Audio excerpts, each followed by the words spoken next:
Chapitre 1. Dans un avion en route vers un pays africain, deux jeunes femmes étaient assises, gloussant et discutant de leurs plaisirs préférés. Les bains moussants, le merlot, Starbucks, la glace, Netflix. Et tout ça, avec leur mari. Leur rire et leur bonne humeur attiraient l'attention des autres passagers, qui observaient avec le sourire ces deux amies séduisantes et visiblement heureuses. Agatha était médecin, chirurgienne, et Leslie travaillait comme infirmière aux urgences quand elle était chez elle. Quand elle se retrouvait dans un pays africain oublié de Dieu, elle faisait tout ce qui était nécessaire sur le moment. Elles accouchaient des femmes, remettaient des os en place, aidaient même le dentiste local s'il avait besoin d'aide. C'était la deuxième mission d'Agatha et la troisième de Leslie avec Médecins sans frontières. La première fois, Agatha avait eu beaucoup de mal physiquement et psychologiquement. Elle avait perdu 9 kilos, qu'elle n'avait jamais réussi à perdre auparavant, et avait failli devenir folle à cause de crises de dépression. Elle comptait littéralement les secondes jusqu'à son retour à la maison, où elle tomberait dans les bras de son mari et pleurerait hystériquement pendant 10 minutes. Quand elle a vu son fils de 7 ans, elle l'a immédiatement pris dans ses bras et l'a embrassé jusqu'à ce qu'il commence à se débattre. Peu après son retour, elle a senti que son mari était devenu un peu distant. Il semblait nourrir du ressentiment pour le fait qu'elle ait quitté la maison et la famille. Elle se souvenait encore de leurs rares disputes à ce sujet. « Laisse quelqu'un d'autre sauver le monde, chérie.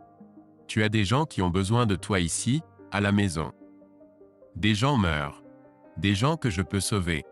Tu sauves beaucoup de vies ici même, à la maison, et tu peux dormir dans notre propre lit. Ce n'est pas si mal. Mais je peux sauver beaucoup plus de vies là-bas qu'ici. Tu veux que je te donne des statistiques? Les statistiques. La sociologie. La vérification des faits. Parfois, Agatha détestait le travail de son mari. Il était pigiste et acceptait des commandes sur n'importe quel sujet de quiconque était prêt à le payer. Il était très méticuleux dans ses recherches, et s'il citait quelque chose, on pouvait rapidement le vérifier et s'assurer de l'exactitude de l'information. Il avait commencé petit, faisant ça pendant son temps libre, principalement comme hobby, mais maintenant il écrivait pour de grands journaux et magazines. Il avait même reçu plusieurs prix pour ses réalisations exceptionnelles.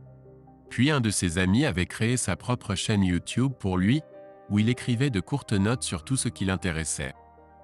Au bout de 3 ans, il avait près de 2 millions d'abonnés, et son revenu annuel des annonceurs s'élevait à près de 100 000 $ par an après commission. Dans l'ensemble, il gagnait autant, et parfois plus par an qu'elle. Peu avant son départ, on lui avait proposé de devenir auteur permanent pour CNN, principalement pour alléger le sérieux continu du service. Leur nièce lui avait dit qu'il était devenu un blogueur, et il n'avait aucune idée de ce dont elle parlait. Elle lui en avait donné la définition, et il l'avait naturellement étudiée. Puis il avait écrit un article sur sa chaîne, avertissant les gens de faire attention à la véracité de ce qu'on leur dit, quelle que soit la réussite de la personne qui transmet l'information. Tout le monde a son propre agenda, même si nous n'en sommes pas conscients. C'est pourquoi j'essaie d'être objectif dans mon travail. Si je crois en quelque chose, cela ne signifie pas que vous devez y croire. Cela ne signifie pas que j'ai raison ou tort. Cela signifie que vous devez tout prendre avec une dose de scepticisme. N'acceptez pas aveuglément ce que je dis ou ce que dit quelqu'un d'autre comme la vérité absolue, et utilisez votre propre jugement. En d'autres termes, pensez par vous-même. Vous n'avez que vous-même de votre côté. Il avait fallu 5 mois avant qu'il n'accepte son départ. Puis 3 mois de plus avant qu'elle ne parte. Elle était sur un nuage émotionnel, et lui était toujours froid. Chérie, je serai de retour avant que tu ne t'en rendes compte. L'incroyable tristesse dans ses yeux la hante encore aujourd'hui. Tu comprends que rien ne sera plus jamais pareil? Je ne te ferai plus confiance en ce qui concerne notre relation. Si tu fuis à nouveau la famille, tu ne la retrouveras pas à ton retour. Elle se remettait encore de ses paroles quand il a pris l'enfant en pleurs de ses bras et est parti sans se retourner.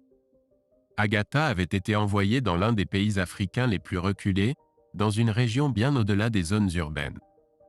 Sa salle d'opération était une tente, et pas très bien installée. En été, les vents soufflaient férocement, mais ce n'était pas un gros problème en soi.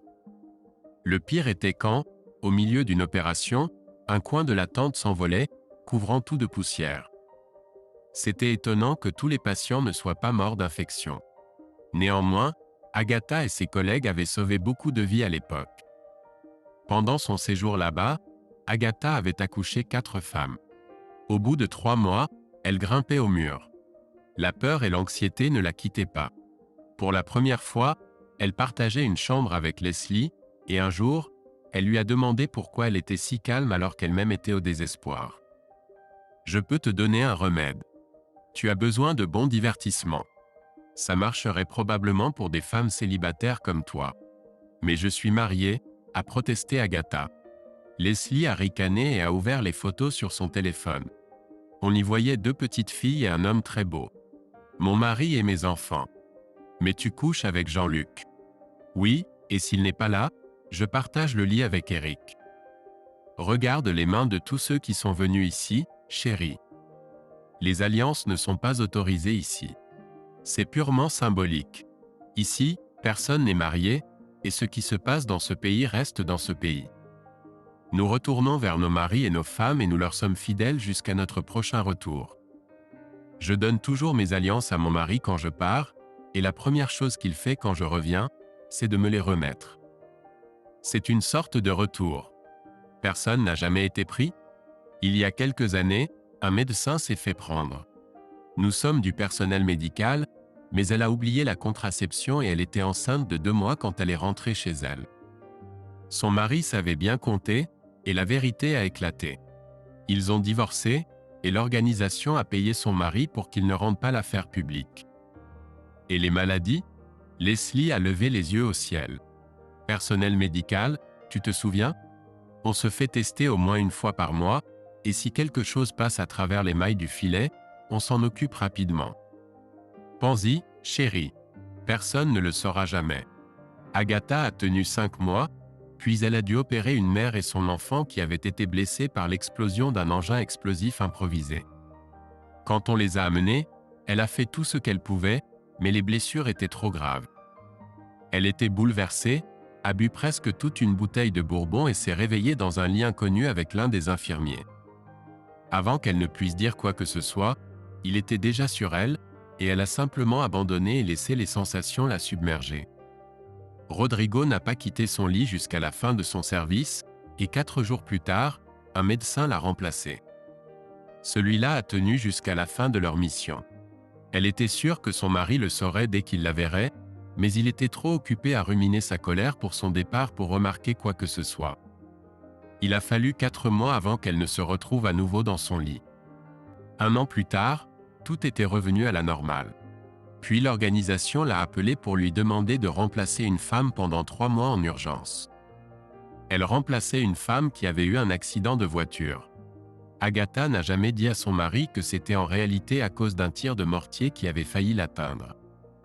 Ils ont eu une terrible dispute qui a duré 3 jours. Finalement, il a levé les mains. Fais ce que tu veux. Mais ne t'attends pas à ce qu'on t'attende à la maison. J'ai l'intention de demander la garde de l'enfant. Tu auras du mal à l'obtenir si tu pars pendant des mois ou 1 an. Aucun juge censé ne laissera Tommy vivre avec toi. Voilà à quoi elle ne s'attendait pas. Ce n'était que 13 semaines, et elle serait bientôt de retour. Elle a essayé de le raisonner. Il est resté à la maison pour Tommy, mais ne lui a presque pas parlé jusqu'à son départ. Elle ne pensait pas qu'il accepterait, mais il l'a conduite à l'aéroport. Je ne l'ai pas fait pour toi. Je l'ai fait pour moi. J'ai besoin de te voir partir, sachant ce que tu perdras si tu pars. C'est ce dont j'ai besoin pour tenir les prochains mois. Quand tu reviendras, tout sera très différent. Pas besoin de te presser. Si ton organisation a besoin de toi pendant 1 mois, 1 an ou le reste de ta vie, ce sera parfait. Il s'est retourné sans dire un mot de plus et est parti, la laissant plantée là. Elle savait qu'il pensait exactement ce qu'il disait. Agatha savait que si elle voulait sauver sa famille, elle devait le rattraper, maintenant. Elle décida de réparer la situation dès son retour à la maison et se dirigea vers la file d'attente pour les billets. Leslie l'enlaça en s'approchant du siège. « Je suis contente que tu sois là. Ne défais pas tes valises. Prépare-toi. On a vraiment besoin de toi, dit Leslie. Il y a eu un bombardement au mortier sur un village à 65 km d'ici, et j'ai été surprise par le nombre de personnes qui ont survécu assez longtemps pour arriver à la clinique. Mon équipe a travaillé pendant 11 heures d'affilée. Environ la moitié de nos patients ont survécu, ce qui était plutôt bien vu les circonstances. 5 sont morts sur ma table d'opération. Après le 4e, je suis simplement passé à une nouvelle table et j'ai commencé à travailler pendant qu'ils enlevaient le corps et préparaient la table pour le patient suivant. Une de mes victimes était une petite fille de 9 ans. Son cœur s'est arrêté alors qu'elle pleurait et appelait sa mère. J'étais engourdi. Et maintenant je suis si heureuse de te voir. Leslie a emmené Agatha aux douches communes et l'a aidée à se laver. La semaine suivante, Agatha s'est installée. Elles ont parlé de leur dernière mission et de leur retour. Il commence à perdre patience, et je ne peux pas lui en vouloir, dit Leslie. Il m'a laissé faire 3 missions, et je pense que c'est tout pour moi. Comment ton mari le supporte-t-il? La dernière fois, il était mécontent, répondit Agatha. Il dit qu'il demandera le divorce et la garde de l'enfant, utilisant mon travail contre moi. J'espère que je pourrai arranger les choses quand je rentrerai à la maison. Mais la dernière fois, il lui a fallu beaucoup de temps pour se rattacher à moi. Ne t'inquiète pas, ma chérie, dit Leslie. C'est probablement sa peur pour ta sécurité. Il te tiendra peut-être en laisse pendant un moment, mais finira par te pardonner et oublier. Mais je ne tenterai pas le sort. L'organisation apprécie tout ce que tu as fait, mais en fin de compte, tu dois te mettre en premier. J'espère que tu as raison, répondit Agatha. Je ferai de mon mieux pour rattraper le temps perdu quand je rentrerai à la maison, et je ne ferai certainement plus de missions. Il est temps que quelqu'un d'autre sauve le monde. Puis elle ricana. Alors, qui réchauffe ton lit en ce moment? Leslie ricana. Jérôme. Il est algérien et c'est un médecin très talentueux, entre autres qualités. Tu vas sortir avec lui? Non, c'est juste pour quelques semaines. 2 semaines plus tard, Agatha s'amusait avec Jérôme. Comment cela s'était-il produit? Jean-Luc était revenu, Leslie avait terminé sa nouvelle liaison et était retournée à son ancien amant. Agatha avait de nouveau ressenti le besoin, et une chose en entraînant une autre. Elle pleurait quand ils se sont séparés. Agatha était assise dans l'avion et faisait des plans. Il n'y avait aucun moyen de revenir en arrière, et elle devait faire comprendre à Tristan que ce n'était pas pour elle, et qu'elle serait une bonne épouse à partir de maintenant et pour toujours. Essaie de reconquérir son cœur à travers notre fils, avait conseillé Leslie. Souviens-toi, tu peux vouloir, mais pas lui. Touche-le aussi souvent que tu le peux. Il reviendra bientôt sur le droit chemin. Cela s'est avéré plus difficile qu'elle ne le pensait. Quand Agatha est rentrée chez elle, Tristan n'était pas là. Sa mère était avec l'enfant et a dit que Tristan avait reçu une offre trop belle pour être refusée et qu'il serait absent encore 10 jours. C'était une bénédiction car Agatha avait beaucoup de temps pour se concentrer sur son fils. Si elle regagnait sa confiance, le reste serait facile. Chapitre 2. Merci pour votre intérêt envers notre organisation caritative, Monsieur Oliver, dit le psychiatre Atkins. Nous avons besoin de toute la publicité possible. Après tout, nous existons grâce aux dons. Cela semble être un noble objectif, fournir des services nécessaires là où on s'y attend le moins, répondit Tristan. Je sais que vous minimisez son importance, mais votre organisation a perdu des gens au fil des années, et cela doit être à l'esprit de tous vos volontaires. C'est vrai, acquiesça le psychiatre. C'est pourquoi nous effectuons une évaluation psychiatrique complète avant d'accepter un volontaire. Malheureusement, c'est une noble entreprise, mais pas pour les âmes sensibles. Certaines personnes subissent des crises nerveuses à cause du stress, et ces dernières années, le syndrome de stress post-traumatique n'est pas rare. Nous leur offrons un soutien complet aussi longtemps qu'ils en ont besoin. On dirait que vous essayez de prendre soin de vos employés, dit Tristan. Beaucoup d'entre eux font plus d'une mission? Il y en a quelques-uns, mais nous nous limitons à 4 missions et ne les encourageons pas. 2 est la norme. Comment gèrent-ils le stress du déploiement compte tenu de tout ce qui se passe autour d'eux? C'est difficile, mais ils se soutiennent mutuellement pour garder le moral et réduire la peur. Je dois vous avouer quelque chose, Dr. Atkins. J'ai fait quelques recherches sur les divorces et les ruptures de relations parmi les personnes qui ont effectué 2 missions ou plus, et le taux est inhabituellement élevé. Voulez-vous partager votre opinion? Le docteur fit une pause momentanée. Certaines personnes gèrent mal les situations dans lesquelles elles se trouvent et cherchent du réconfort où elles peuvent le trouver, aussi inapproprié soit-il. Cependant, croyez-moi, nous nous efforçons d'aider à reconstruire toute relation endommagée. Ai-je bien compris que vous considérez les mariages brisés et les relations détruites comme des dommages collatéraux acceptables? Les besoins du plus grand nombre contre les besoins du petit nombre? Cet argument conviendrait-il aux conjoints de ces médecins, infirmières et techniciens qui les attendent à la maison, se demandant si leur mariage survivra? Je n'aime pas la direction que prend cet entretien, dit le psychiatre. De telles histoires auront un impact négatif sur l'organisation. Oui, mes recherches ont montré que vous préféreriez cacher cela et le garder dans l'ombre. J'ai trouvé au moins 3 cas où des sommes importantes ont été versées pour éviter la publicité. Vos investisseurs savent-ils qu'ils financent cela? Le psychiatre se leva. Je pense que notre conversation est terminée, monsieur Oliver. Je vous conseille vivement de réfléchir à ce que vous écrivez. Les gens perdent leur emploi en divulguant de telles choses. L'homme ricana, ce qui inquiéta le docteur. J'ai découvert un trait dans mon caractère. J'aime être indépendant. Je n'aime pas céder à la pression. Il se dirigea vers la porte et se retourna. Pour information, vous devriez rechercher le docteur Agatha Oliver. Je pense qu'elle a travaillé pour vous auparavant. Il sortit par la porte. Dès qu'elle se referma, le docteur prit sa tête dans ses mains. Tristan Oliver avait un intérêt personnel et son indépendance signifiait qu'il était difficile à arrêter. Le docteur Atkins vérifia les informations sur Tristan Oliver et fut surpris par le nombre de ses abonnés. Puis il se souvint l'avoir vu sur CNN. La situation pouvait rapidement devenir critique. Il appela son assistant. « Apportez-moi le dossier du docteur Agatha Oliver. Elle est probablement encore quelque part dans le pays. Si elle est chez elle, j'ai besoin de ses coordonnées. C'est une priorité, Benjamin. » Après que l'assistant eut raccroché, il regarda le téléphone pendant un moment, prit une profonde inspiration et appela le PDG. Chapitre 3. Agatha fut surprise par l'appel téléphonique soudain. C'était l'organisation caritative, et l'appelant était une personne très haut placée.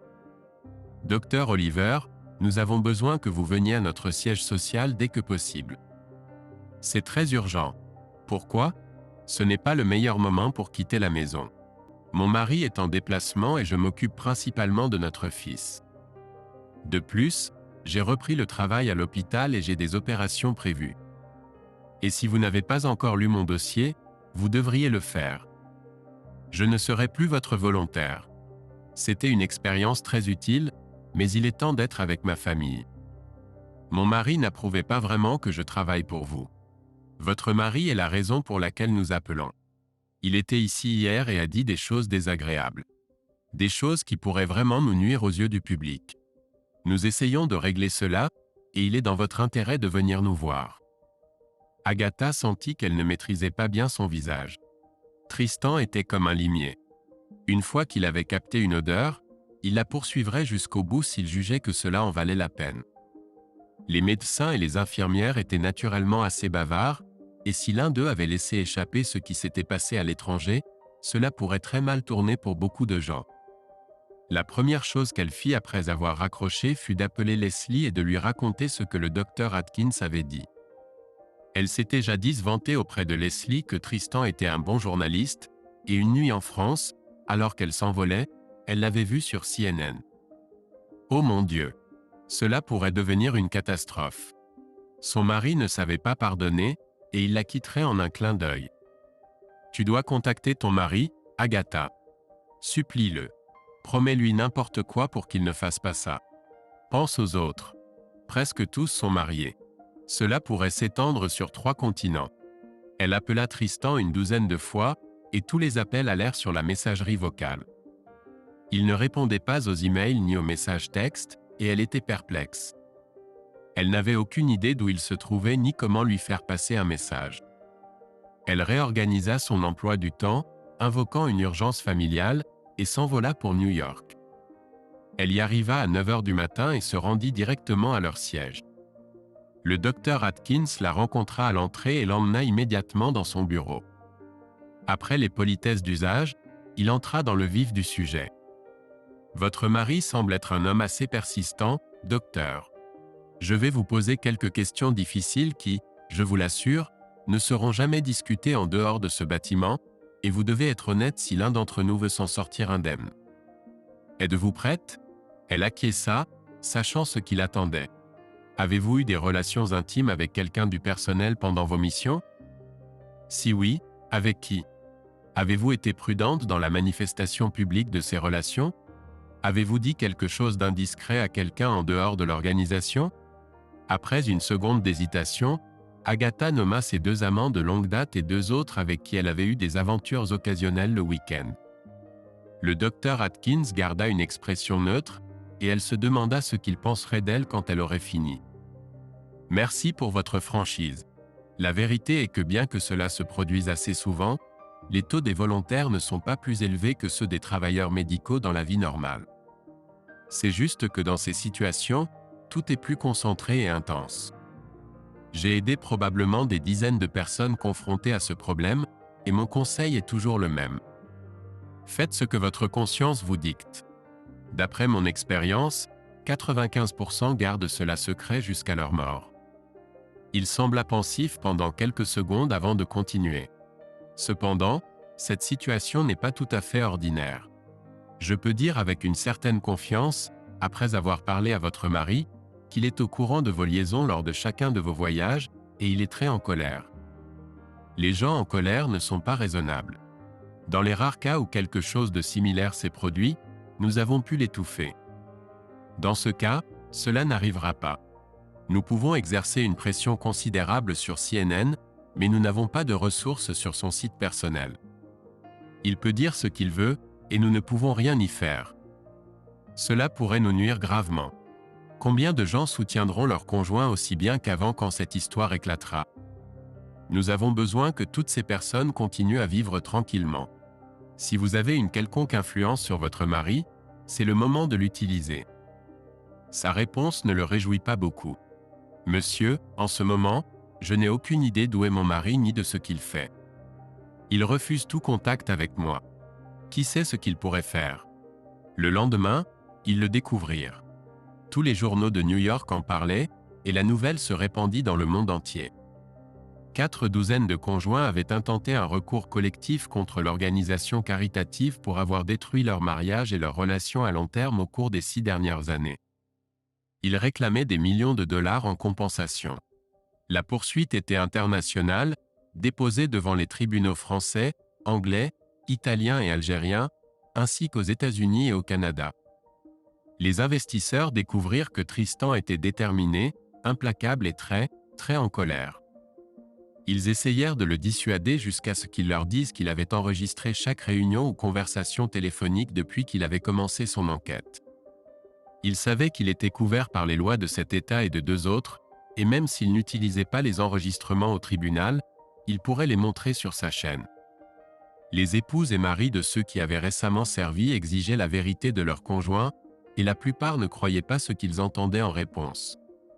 Les journaux moins respectables s'en emparèrent et attisèrent encore plus les flammes. Un hashtag « médecins immoraux » apparut sur les réseaux sociaux. Les médias s'en emparèrent et en firent leur mantra officiel. Tristan fut crédité comme l'auteur de l'histoire, et cela attira l'attention des médias directement sur elle. Chaque média du monde exigeait une interview avec elle, mais elle refusa obstinément jusqu'à ce qu'elle réalise que puisque Tristan ne voulait pas lui parler. Elle décida qu'une interview directe pourrait être un moyen d'atteindre Tristan, mais elle n'en eut jamais l'occasion. Chapitre 4. Finalement, Tristan rentra chez lui, l'ignorant complètement et passant beaucoup de temps avec leur fils. Quand elle lui dit qu'elle avait besoin d'un moyen de le contacter en cas d'urgence, il lui montra son téléphone et lui donna un numéro. « Si tu appelles pour une autre raison que notre fils, je bloquerai ton numéro. » La première fois qu'il passa chez sa mère pour récupérer Tommy, elle l'attendait sur les marches. « Tristan, nous devons parler. Tu dois me laisser tout expliquer et t'aider à comprendre. Ce que je faisais là-bas n'a rien à voir avec nous. Ça n'a jamais empiété sur notre vie et ça ne signifiait rien quand j'étais à la maison. Il la regarda une seconde. Laisse-moi te poser une question. Pendant que tu t'amusais là-bas, t'es-tu demandé comment tes actions affecteraient notre mariage? Me pardonnerais-tu si tu rentrais à la maison et découvrais que j'ai eu toute une série d'aventures pendant ton absence, et que je te disais qu'elles ne signifiaient rien parce que tu n'étais pas là? Ce n'est pas la même chose. Des conneries. Cette conversation est terminée. Après cela, il cessa de lui parler. Si elle essayait d'engager une conversation, il la regardait simplement jusqu'à ce que leur fils apparaisse. Le tribunal décida de laisser Tommy avec son père, car le garçon était habitué à cette maison et à vivre principalement avec son père. Le juge ordonna également qu'il pouvait vivre dans leur maison jusqu'à ce que l'affaire soit réglée, car il était le principal tuteur. Elle loua un petit appartement près de l'hôpital. C'était une boîte ordinaire, très différente de la maison avec un grand jardin qu'ils avaient acheté 5 ans auparavant. Tristan n'avait pas besoin de travailler autant d'heures qu'elle, alors il devint père au foyer à mi-temps. Il travaillait quand Tommy dormait et plus tard quand il était à l'école. Il réaménagea l'arrière-cour, l'entourant d'une clôture et installant un bac à sable, une balançoire et une très grande piscine où il passait des heures en été. Il semble qu'elle n'y soit entrée que 2 fois en 5 ans. Un jour, elle rentra à la maison et vit 3 filles en bikini s'amuser dans leur piscine. Elle était vraiment en colère, mais Tristan rit. « Je dois encore travailler, tu sais. Je pourrais probablement travailler la nuit pendant que tu t'occupes de lui. Mais tu veux vraiment rentrer à la maison pour chaque demande d'un enfant de 6 ans après une longue journée? » Kimberly, celle en bikini rouge, est une babysitter très qualifiée, alors je l'ai engagée. Les 2 autres sont juste des amis. Utiliser la piscine quelques jours par semaine fait partie de l'accord de travail. Elle peut amener 2 amis, pas plus, et pas de garçons. Tommy l'adore. Elle s'entend très bien avec lui, et je travaille. Elle n'est jamais dans la piscine pendant qu'elle travaille, sauf avec Tommy. Elle lui apprend à nager. N'est-ce pas génial? Elle comprenait le bien fondé de ses paroles, mais elle la blessait quand même. Tu peux travailler avec des petites fées à moitié nues, non, presque nues juste sous tes yeux? Des fées? Qu'est-ce que tu lis ces derniers temps? Mon bureau est dans un autre coin de la maison. Je ne peux les voir que si je me lève de mon bureau et regarde par la fenêtre. Ou je peux sortir ici, comme maintenant, et leur dire qu'il est tard et qu'il est temps de rentrer chez elles. Tommy s'est réveillé de sa sieste et s'est précipité dans mes bras, puis a insisté pour que je rencontre mademoiselle Kimi. Agatha se détendit après avoir parlé aux filles, et quand Kim dit qu'elle allait s'inscrire au programme d'infirmière à l'automne, elles trouvèrent un terrain d'entente. Agatha organisa un stage bénévole à l'hôpital pour Kim, la guida autant qu'elle le pouvait et écrivit une lettre de recommandation enthousiaste pour son admission à l'université. Kim était en 2e année de lycée et avait de bonnes notes. Elle fut remplacée par sa sœur cadette Alexis, mademoiselle Lexi, comme l'appelait Tommy, que Tommy aimait presque autant que Kim. Agatha avait le sentiment qu'elles avaient assumé beaucoup de responsabilités pendant son absence, et en plus, mademoiselle Lexi avait fière allure en bikini. L'organisation caritative voulait régler le recours collectif à condition d'inclure une clause de non-divulgation. Ils en parlèrent à Tristan. Tristan rit, ce qui fit tressaillir les avocats pendant une seconde. Tous les autres étaient d'accord. Pourquoi ne pas simplement oublier tout ça et passer à autre chose? Demanda l'un des avocats. J'ai déjà passé à autre chose, répondit Tristan. Mais je n'ai pardonné ni à elle ni à votre organisation. Je sais à quel point vous l'avez ardemment recrutée, lui disant que ce serait bien sur son CV et pourrait mener à des opportunités de conseil à l'avenir. Je creuse encore pour comprendre comment vous fonctionnez. Dans tous les autres cas, les personnes lésées ont été achetées, parfois avec de l'argent, parfois avec des relations d'affaires. Je n'ai pas besoin d'argent, et je ne coucherai pas avec vous, bande de salauds. J'écris justement un 2e article sur votre organisation, j'ai une date limite, alors allez vous faire foutre. Il s'apprêtait à partir, et juste avant de sortir, la plus jeune avocate, diplômée depuis seulement 3 ans, lui posa une question. Votre colère n'est-elle pas mal dirigée? Après tout, c'est votre femme qui est responsable de tout ce qui s'est passé. Elle vous a trompé, Je comprends et je suis désolé. Ne devriez-vous pas lui rendre la vie difficile à elle plutôt qu'à nous? Il lui sourit, ce qui l'a mis à nouveau mal à l'aise. Puis il lui montra une photo de son fils. C'est mon fils. C'est à cause de lui que je n'ai pas coupé tous les liens avec ma femme. S'il n'y avait pas Tommy, je n'hésiterais pas une seconde à rayer mon ex-femme de ma vie. Ma colère est peut-être mal dirigée, mais au fil des ans, votre organisation aurait dû se souvenir que ce genre de choses arrive. Bon sang, vous avez même développé des protocoles sur la façon de gérer un conjoint en colère. Vous avez évalué l'impact que cela aurait sur votre organisation et décidé qu'un peu de dommages collatéraux était tout à fait acceptable. Apparemment, jusqu'à ce que j'arrive. Je dois être votre pire cauchemar. J'ai un revenu indépendant, donc vous ne pouvez pas faire pression sur moi pour mon travail. Je gagne bien ma vie, donc vous ne pouvez pas me laisser sans le sou, et j'ai assez de rage pour ignorer vos menaces voilées. Vous pouvez partir. Elle pâlit légèrement en partant. La colère non dissimulée qui émanait par vagues de cet homme la troublait. Agatha ne fut pas surprise par les papiers du divorce. Chaque étape qu'elle franchissait se terminait par une déception. Elle venait si souvent chez lui qu'il obtint une ordonnance restrictive contre elle. Si elle s'approchait de lui ou de sa maison à moins de 30 mètres, elle pouvait être arrêtée. Ses employeurs n'étaient pas contents du cirque qu'était devenu sa vie. Chez elle, elle n'avait rien fait de répréhensible, et pour l'instant, ce n'était que des accusations, mais l'administrateur l'appela quand même dans son bureau. Je vous parle au nom du conseil d'administration. Votre vie personnelle devient une nuisance, et nous ne pouvons pas la laisser perturber notre routine normale.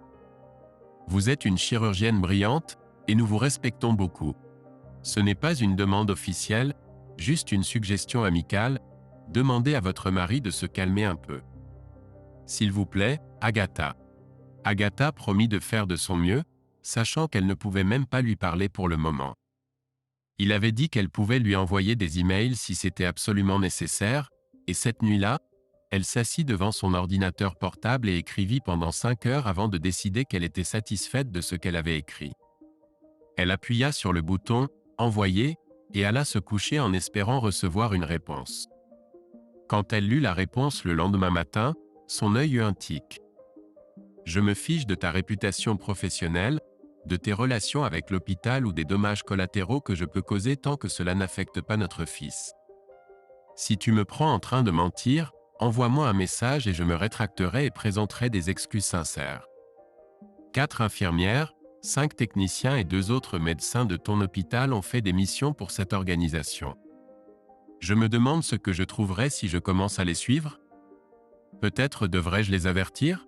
Ça n'a pas marché. Agatha montra la lettre à l'administrateur. Celui-ci soupira simplement. Il ferma la porte et explosa. Bon sang, bon sang, bon sang, Agatha, c'est très mauvais. Tu sais, je vais devoir appeler tous ces gens et les avertir.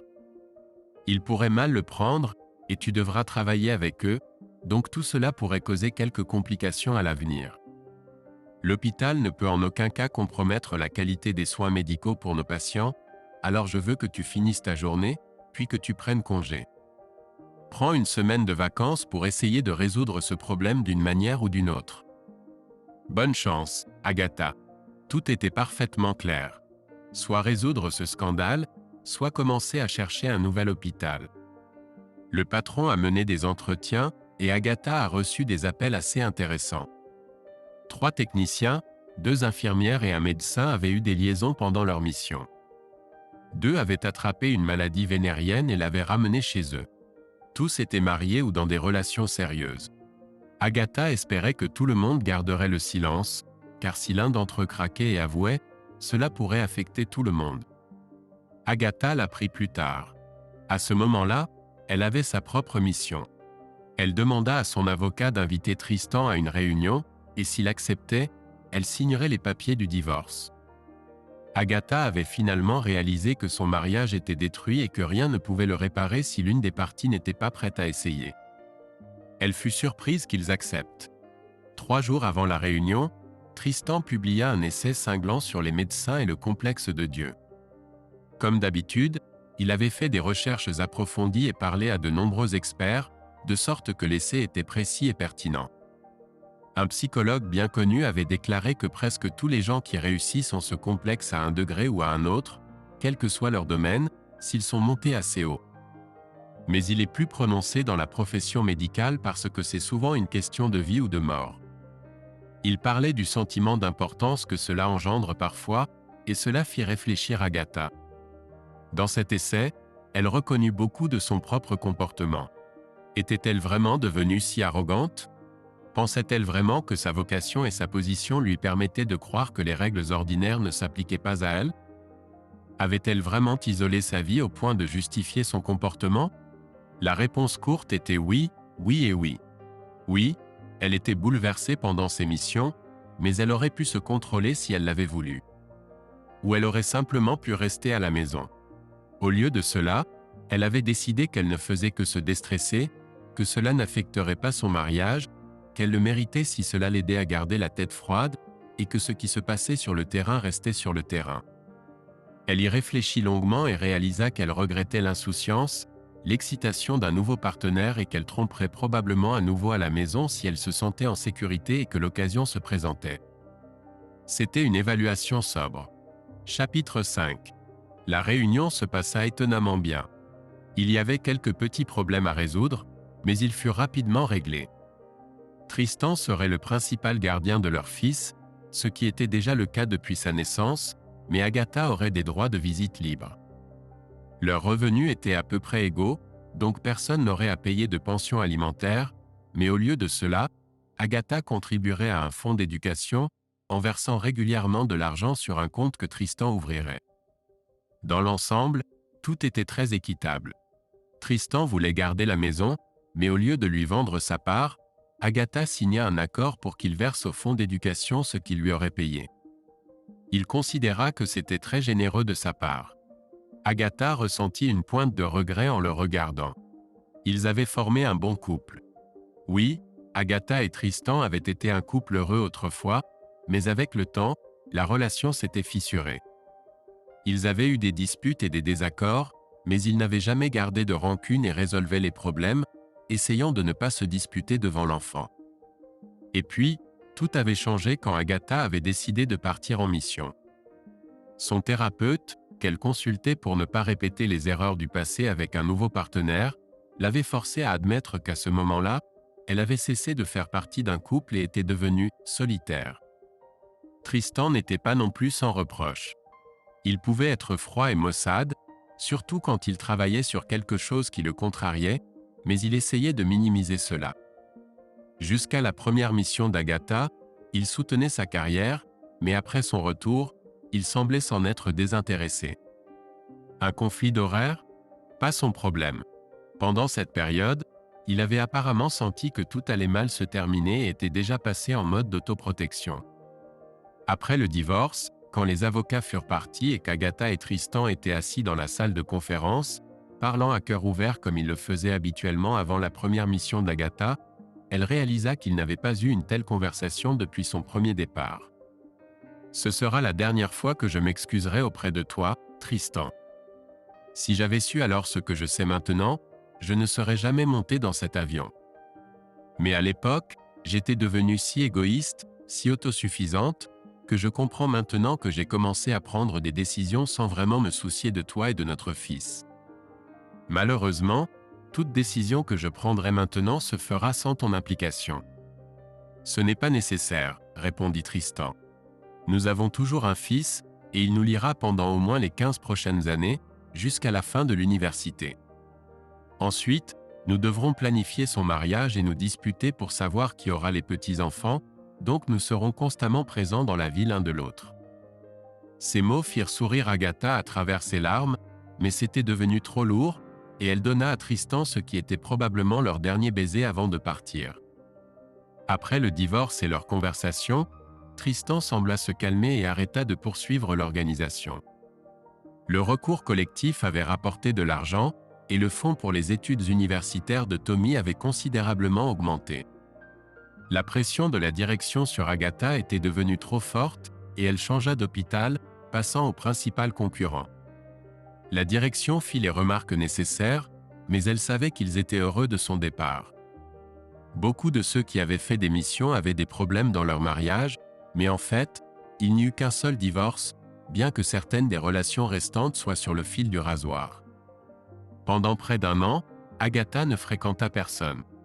Même quand elle commença à sortir, elle était très prudente et ne s'engagea pas dans une relation sérieuse pendant encore 1 an. Tout s'effondra quand elle découvrit que son nouveau partenaire ne voulait pas d'enfants et ne pouvait même pas être près d'eux. 18 mois plus tard, Agatha rencontra l'amour de sa vie. Lui aussi était médecin, pédiatre, et il aimait les enfants. Ils prirent leur temps. Tous deux étaient divorcés, et les événements étaient encore frais, alors ils agirent avec prudence. Dans un sens, c'était une bonne chose, car ils apprirent vraiment à se connaître avant de s'engager dans une relation sérieuse. Tristan resta également célibataire, bien qu'il fréquentât une productrice avec laquelle il travaillait à CNN, et il semblait se diriger vers une relation sérieuse. Tommy aimait cette femme, et ces 2 charmantes filles le suivaient comme des chiots quand ils étaient ensemble. La chaîne de télévision faisait pression sur Tristan pour qu'il s'engage pleinement. Il n'était pas ravi de cette idée, et Agatha savait que s'il n'abandonnait pas, il démissionnerait simplement à la fin de son contrat dans 4 mois. MSNBC et Fox avaient déjà envoyé des offres, donc il ne resterait pas longtemps hors de l'antenne. Un jour, Agatha passait par là et décida de s'arrêter au glacier pour voir si Tommy voulait se joindre à elle. C'était un petit établissement qui fabriquait sa propre glace. Pas 50 parfums, mais une douzaine, qui changeaient selon la saison, utilisant des fruits locaux quand ils pouvaient en obtenir. C'était la saison des pêches, le parfum préféré d'Agatha. Ils en vendaient par litre, et si Agatha savait qu'elle passerait devant, elle apportait une petite glacière et en achetait 3 ou 4 pour la maison. Elle allait passer son chemin en voyant une autre voiture dans l'allée, mais Tommy l'avait déjà repérée et descendait du Porsche en souriant. Ces 2 petites ombres le suivaient. Tristan et Martha étaient assis sur la balançoire et lui firent signe. Agatha se pencha et serra Tommy dans ses bras. Puis la minuscule fillette de 4 ans tendit les bras vers elle. Agatha aurait pu s'éloigner, mais au lieu de cela, elle sourit soudainement, la souleva avec sa sœur de 6 ans et les serra toutes les 2 dans ses bras. Quand elle eut fini, la petite resta dans ses bras, et Agatha la porta avec elle. Tristan eut un petit sourire narquois, et la mère des filles ne savait pas quoi dire. Elle pourrait même me convaincre d'avoir un poney, plaisanta Agatha. La femme lui rendit son sourire. Un poney, tu dis ? Il faut y réfléchir. Martha, mais tout le monde m'appelle Marty. Je suis Agatha. C'est ainsi qu'elles firent connaissance. Agatha serra Tommy dans ses bras. Je dois y aller, mon chéri. Je passais juste par là et j'ai pensé m'arrêter pour prendre une glace, mais je vois que tu es occupé. On ira une autre fois. Elle avait oublié qu'elle avait la fillette de 4 ans dans les bras, qui commença à lui tirer les cheveux. Je veux une glace. Alors il faudra demander à maman, essaya Agatha de la reposer, mais elle ne voulait pas obéir. Je veux une glace. On dirait que je suis coincé, Marty. Vous voulez aller prendre une glace ? C'est juste au coin de la rue, la meilleure glace artisanale que vous ayez jamais goûtée. C'est la saison des pêches, mon parfum préféré. C'est moi qui invite ? Marty sourit, se leva et déposa un léger baiser sur la joue de Tristan. Je reviens bientôt, dans environ 45 minutes. Prépare tout pour le barbecue, d'accord ? Ils décidèrent d'y aller à pied, et la vue de la bouche ouverte de Tristan fit sourire Agatha alors qu'il se dirigeait vers le glacier. Taylor ne voulait pas la lâcher, et Agatha avait oublié à quel point il pouvait être fatigant de porter un petit enfant pendant longtemps. Au glacier, elles menacèrent les filles qu'elles n'auraient rien si elles ne se comportaient pas bien, et elles obéirent. Taylor changea d'avis 3 fois avant de se décider pour la myrtille. Tanya, avec un sérieux peu commun pour une enfant de 6 ans, choisit la banane. Agatha prit la pêche, et Marty, après avoir goûté, choisit aussi la pêche. Tommy connaissait tous les parfums et choisit la vanille. Les filles goûtèrent ce que les autres avaient choisi et décidèrent que la prochaine fois, elles prendraient la pêche, elles l'avaient trouvée délicieuse. Malgré les circonstances, elles ne se salirent presque pas et rentrèrent satisfaites. Marty prit Taylor, bien qu'elle fût capricieuse, et Tania s'accrocha à la main d'Agatha. À leur retour, Agatha dit qu'elle devait partir. Elle reçut quelques baisers collants et un câlin, super fort, de son fils avant de partir en souriant. Marty ferait une bonne épouse pour Tristan, et il avait toujours voulu plus d'enfants. Il semblait que tout s'arrangeait bien. Un jour, Marty appela Agatha de façon inattendue et l'invita à déjeuner. Agatha hésita un instant, comprenant que Marty voulait parler de Tristan. Puis elle prit sa décision. « Tu peux passer à l'hôpital vers midi ? On devra utiliser la cafétéria, mais la nourriture y est étonnamment bonne. » D'accord. On peut se retrouver à midi ? À tout à l'heure.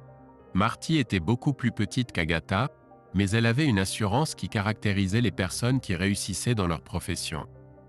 Elles firent leur choix et s'assirent à table, échangeant des banalités pendant le repas. En repoussant son plateau, Marty sourit. « Tristan et moi avons décidé de nous marier. Je voulais te l'annoncer moi-même. Je ne veux pas me vanter. Ton passé est ton passé, et ça ne me concerne pas, mais tu joues encore un grand rôle dans sa vie à cause de Tommy. J'ai juste pensé qu'il valait mieux qu'on se rencontre face à face.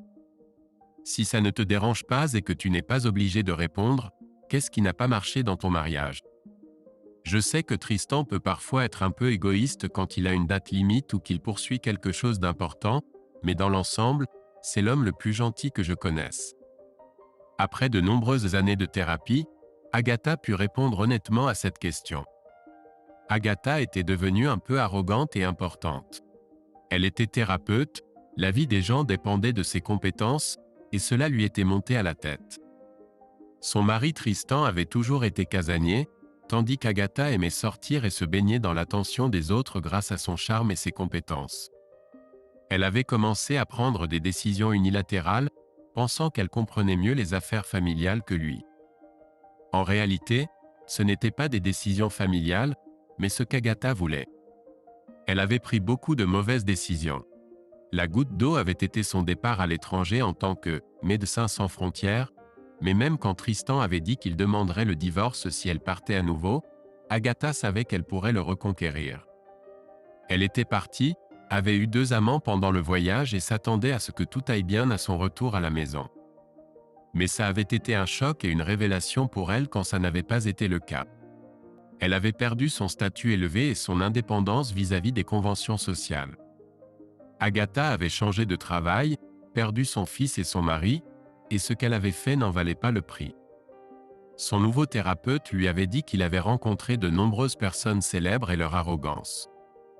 Il savait comment éviter ceux qui avaient développé un complexe de Dieu et comment traiter avec de telles personnes. Il était heureux qu'Agatha ait reconnu son erreur, mais regrettait son divorce. Maintenant, elle avait l'homme de ses rêves. Agatha raconta cette conversation à son nouvel homme pendant qu'ils préparaient le dîner, ce qui était devenu leur tradition. Ensuite, Agatha raconta l'histoire de son pédiatre qui aimait trop les enfants.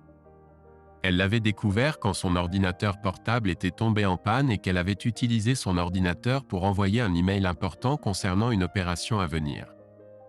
Elle avait trouvé un dossier de photos d'enfants et avait été choquée. Elle avait appelé 2 détectives, et ils avaient rapidement compris que le pédiatre était coupable. Ils l'avaient arrêté malgré sa résistance. Lors du procès, il avait été condamné à 15 ans de prison. 9 mois plus tard, Agatha avait rencontré Jeremy lors d'une conférence médicale. Il était grand, musclé, avec un sourire ravageur et des yeux bienveillants. Jeremy était propriétaire d'une compagnie d'assurance, expert comptable certifié et avait une formation médicale. Il avait 5 diplômes dans différentes disciplines et un QI très élevé. À la conférence, il avait prononcé un discours impressionnant sur la façon d'éviter les poursuites pour faute professionnelle médicale. Agatha avait essayé de lui parler, mais n'avait pas pu à cause des autres médecins. Plus tard, elle l'avait rencontré par hasard dans une pièce vide, fuyant un médecin insistant. Ils avaient engagé une conversation agréable et avaient convenu de déjeuner ensemble le lendemain. Agatha était allée avec Jerry dans un restaurant loin de la conférence où ils pouvaient se détendre, puis dans un petit club avec de la musique douce et calme où ils avaient dansé plusieurs fois. Étant grande, Agatha se sentait minuscule dans ses bras. De retour à l'hôtel, il l'avait raccompagné jusqu'à sa chambre. Il s'avéra qu'ils venaient de la même ville, et leur relation évolua assez rapidement. Il avait été marié une fois, mais sa femme était tragiquement décédée en donnant naissance d'une maladie inconnue.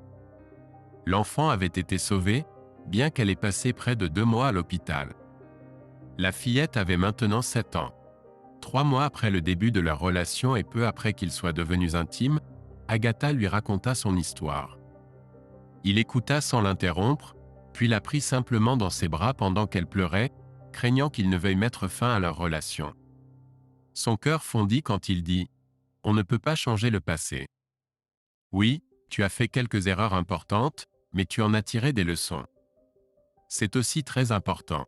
Si je ne te faisais pas confiance, nous ne serions pas ici maintenant en tant que couple. » Agatha s'efforçait de l'aimer de tout son cœur.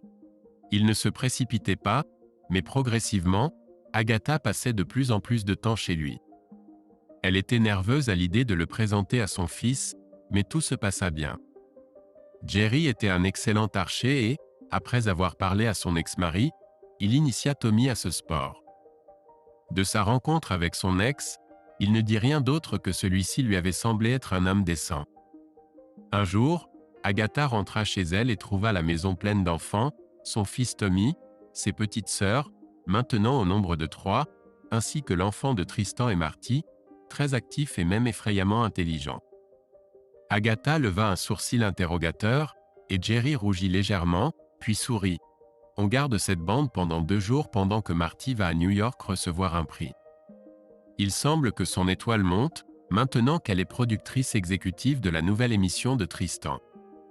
CNN avait convaincu Tristan d'animer une émission d'1 heure 3 jours par semaine, en alternance avec une autre émission. Les audiences étaient élevées et en hausse. La seule exigence de Tristan lors des négociations était que sa femme produise l'émission, et le réseau avait immédiatement accepté. Marty s'en sortait si bien que l'émission avait remporté un Emmy, et Tristan ne pouvait cacher sa fierté pour sa femme. Dans l'une de ses émissions, il avait même parlé avec éloquence de son amour pour elle, ce qui l'embarrassait beaucoup.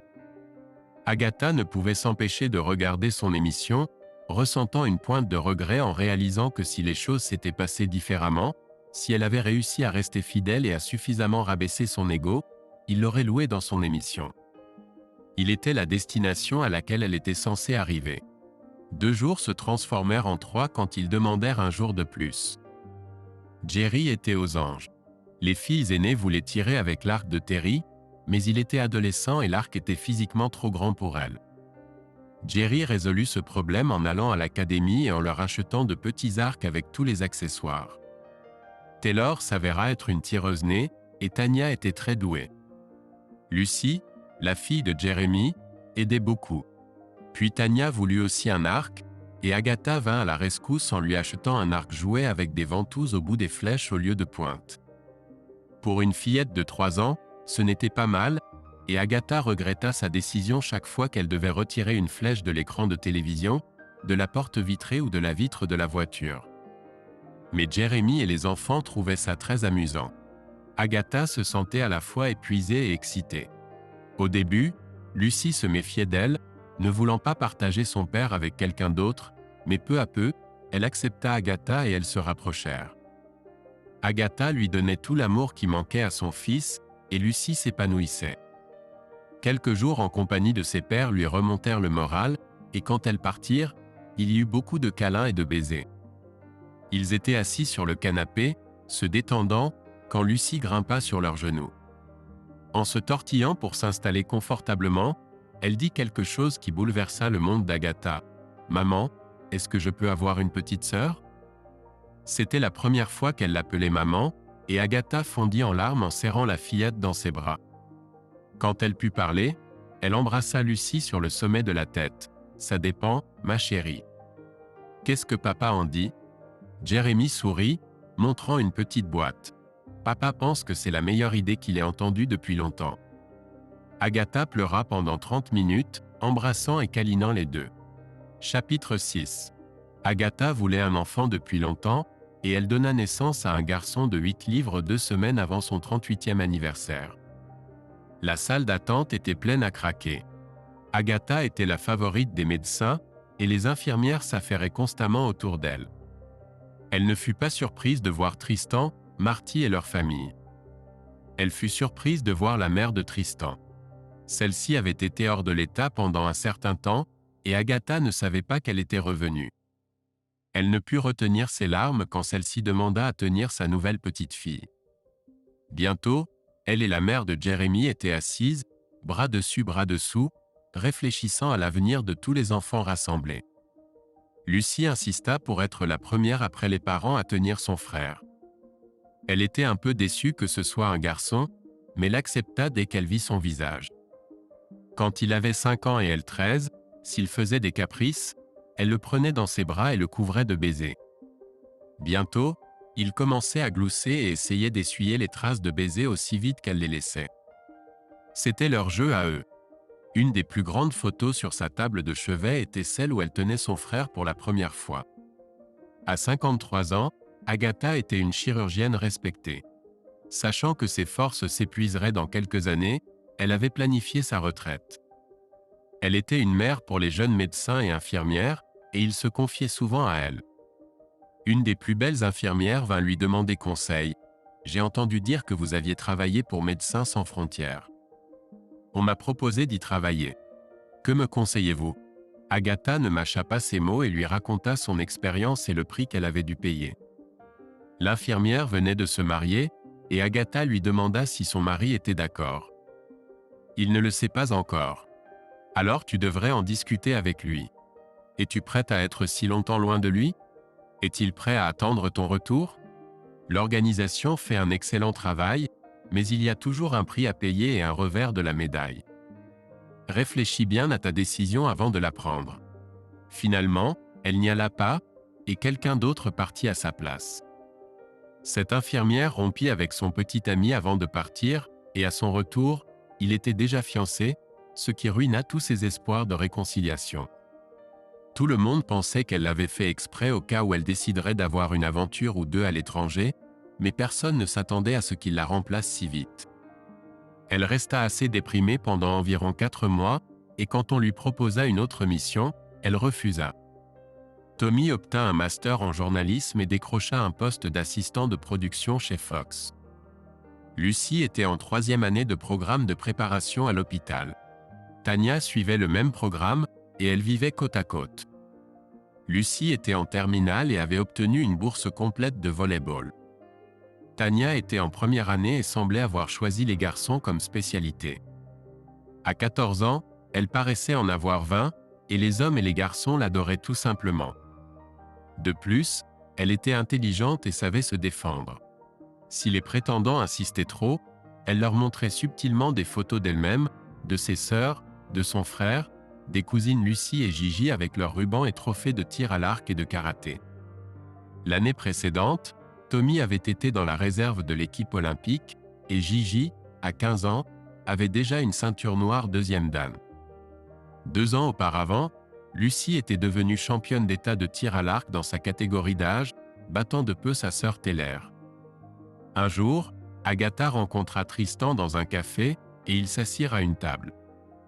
Elle s'excusa à nouveau pour son comportement, mais il balaya ses excuses d'un geste. C'est du passé.